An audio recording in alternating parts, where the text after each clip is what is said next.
다들 스타게이트 프로젝트에 대해서 들어보셨을 겁니다. 소프트뱅크와 미국 정부가 같이 돈을 댔고 여기다가 이제 오픈 AI, 오라클, 엔비디아 등 굵직굵직한 기업들이 참여하는 세계 최대의 AI 인프라 구축 프로젝트인데, 지금 보시면 이 데이터 센터가 어마어마합니다. 진짜 지금 보시는 게 이제 텍사스에 건설 중인 데이터 센터인데요. 이게 부지만 해도 어마어마하고, 여기 들어가는 돈이 대략 5천억 달러, 이게 하나로 치면 한 600조에서 700조 원 정도 되는 거죠. 규모가 규모다 보니까 여기 들어가는 GPU도 진짜 천문학적 수준입니다. 아마도 엔비디아의 블랙엘 시스템이 이제 한 클러스터당 5만 장, 이게 8개 들어가서 총 40만 장 정도 들어간다고 하고요. 여기 쓰는 전력만 무려 1.2기가와트시.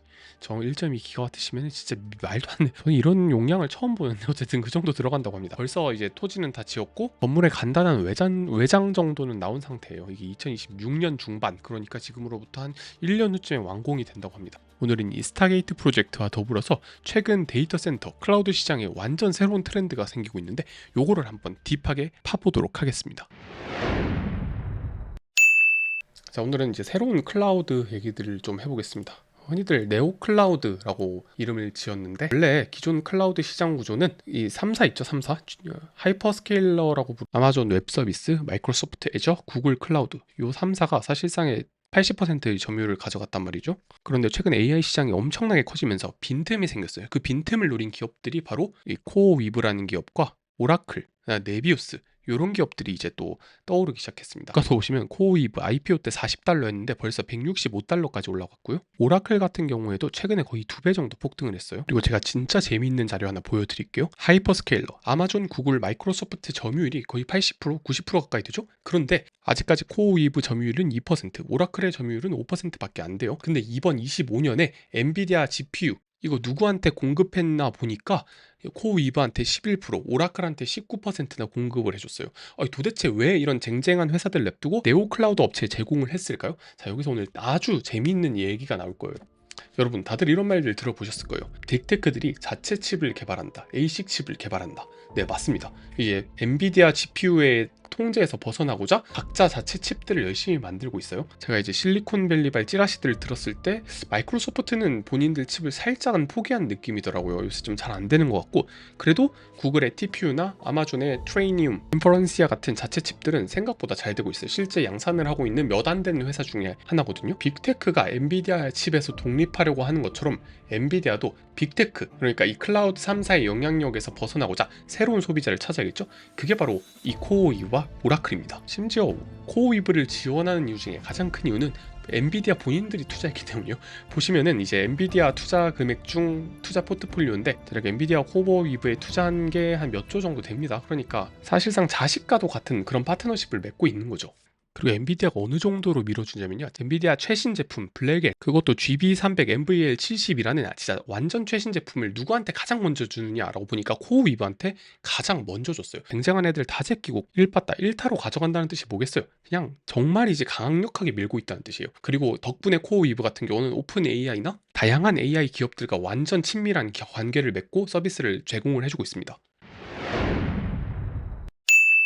여러분, AI 기술이 하도 많이 발전하다 보니까 이제 해커가 AI를 이용한다는 사실 알고 계시나요? 공용 와이파이 쓸 때나 이렇게 로그인 인증할 때 그렇게 우리가 믿던 구글, 애플, 페이스북 이런 글로벌 플랫폼에서 무려 160억 건이나 사용자 로그인 정보가 유출됐다고 합니다. 심지어 저도 직접 해킹을 당한 적이 있었습니다. 이때만 생각하면 정말 눈물이 나요. 진짜 제 메일에 하루에 수개씩 피싱 링크가 날라오는데, 자, 요거 링크 잘못 누르면 그대로 유튜브 계정까지 털리거든요. 제가 직접 털려봤습니다. 그래서 저는 그날 이후로 VPN을 결제해서 쓰고 있어요. 야, 또 노드 VPN 광고다. 야, 또드 VPN이다. 도망쳐 하실 수 있는데 한번 들어보세요. 저도 처음에 사람들이 이거 왜 쓰는지 정말 이해를 못했습니다. 그런데 가격이 생각보다 싸더라고요. 한 달에 5,000원도 안 되는 돈으로 보안 측면에서 강력한 기능을 누릴 수가 있어요. 해커들이 정말 많이 쓰는 머레어 잡아주는 건 물론이고요, 악성 사이트 차단, 광고 차단, 개인정보가 유출되면 바로 알려주는 모니터링 기능까지 있습니다. 그리고 국가 우회하면 VPN 아니겠습니까? 전 세계 125개국 7,800개 이상의 서버를 통해 전 세계 넷플릭스는 물론이고 해외에서 막혀있는 쿠팡 플레이나 티빙을 볼 수가 있다는 점. 또 시청자분들이 원하는, 모두가 원하는 그것을 본다든지 아주 좋은 시간들을 보낼 만들 수가 있단 말이죠. 그리고 한 계정으로 무려 10대까지 동시 연결이 가능하니까 가족이랑 친구랑 같이 써도 좋겠죠. 그리고 특별 이벤트로 제가 주는 링크로 등록을 하게 된다면 최대 75% 할인에 4개월 무료 혜택까지 드리고 있습니다. 저도 처음에 노드 VPN 광고 나올 때마다 넘겼는데 이 정도 가성비면 써볼만 하다 생각이 들더라고요. 보안 지켜주는 거나 광고 잘라주는 거 확실히 써보니까 한 달에 한 4,000원 정도가 크게 아깝진 않더라고요. 자세한 내용은 더보기나 고정 댓글 참고해주세요. 자, 다시 본론으로 돌아와서요.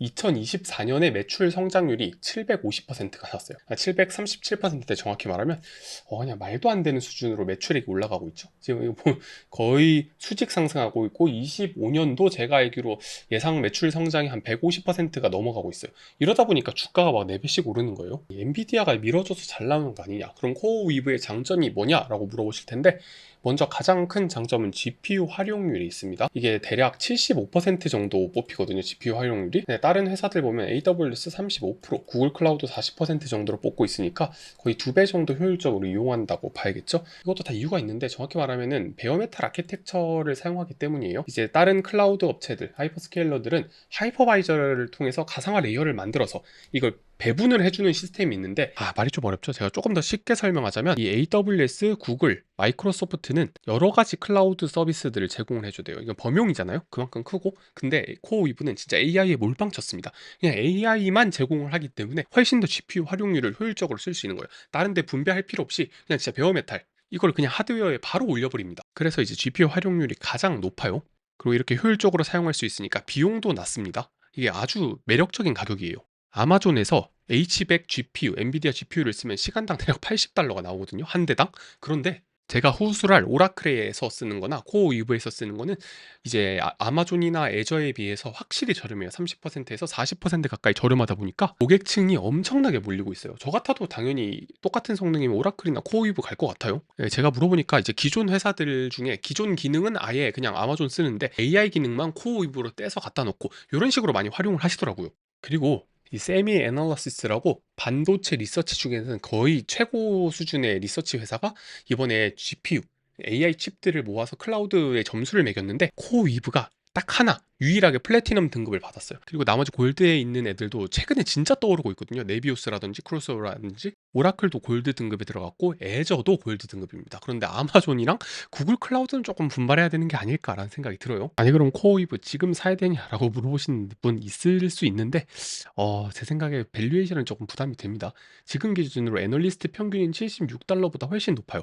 근데 애널리스트 평균이 아직 업데이트가 안 됐기 때문에 이것도 한 $100까지 올라갈 것 같긴 한데, 그래도 약간은 리스키합니다. 그리고 GPU를 담보로 돈을 빌려오는 회사예요.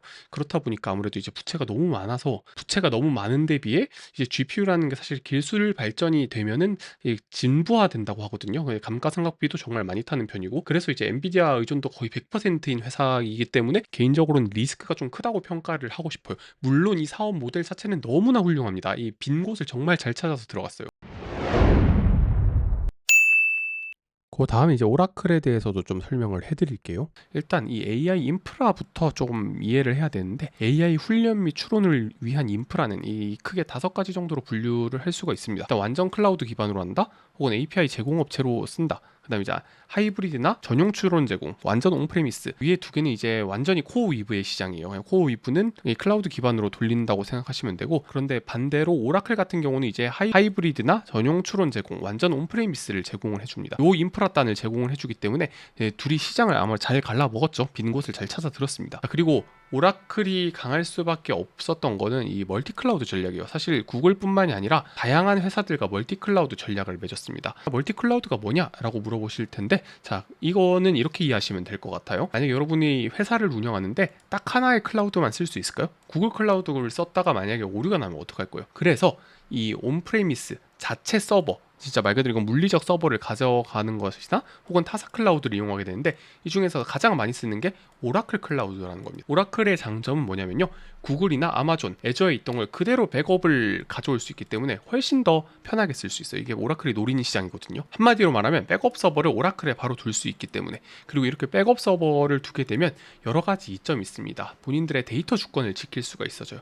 그러니까 보안이 훨씬 더 강력해진다는 말이에요. 특히 온프레미스 자체 분리 서버에 저장하게 된다면 보안은 거의 걱정할 점이 없어지겠죠. 그리고 데이터 주권에서 나오는 가장 큰 거, 이제 소버린 AI라고 할 수가 있겠습니다. 국가 단위의 AI, 정부 시스템이나 국방에서 이 소버린 AI가 정말 각광을 받고 있는데 아무래도 구글이나 애저에다가 이걸 올리기엔 상당히 부담스럽죠. 그걸 이제 대신해 주는 게 오라클의 클라우드 인프라스트럭처라고 볼 수가 있을 것 같아요. 그래서 미국에서 하는 가장 큰 데이터 센터 프로젝트인 스타게이트에 오라클이 들어가기로 한 거거든요. 좀 비밀스럽고 보안이 중요한 회사 같은 오픈 AI나 팔란티어 이런 회사들은 오라클을 안 쓸 수가 없습니다. 오늘 결론적으로 말하고 싶은 건 이 AI 시장이 진짜 미친 듯이 커지고 있단 말이에요. 그러니까 그에 맞춰서 솔루션도 많이 나오고 서비스도 많이 나오고 엔비디아를 필두로 해서 수혜를 보는 기업이 정말 많아질 거예요. 제가 앞으로도 이런 인사이트 계속해서 갖다 드리겠습니다. 구독, 좋아요 까먹지 말고 해두시면 많은 도움이 될 겁니다. 지금까지 월스트리트 테크남이었습니다.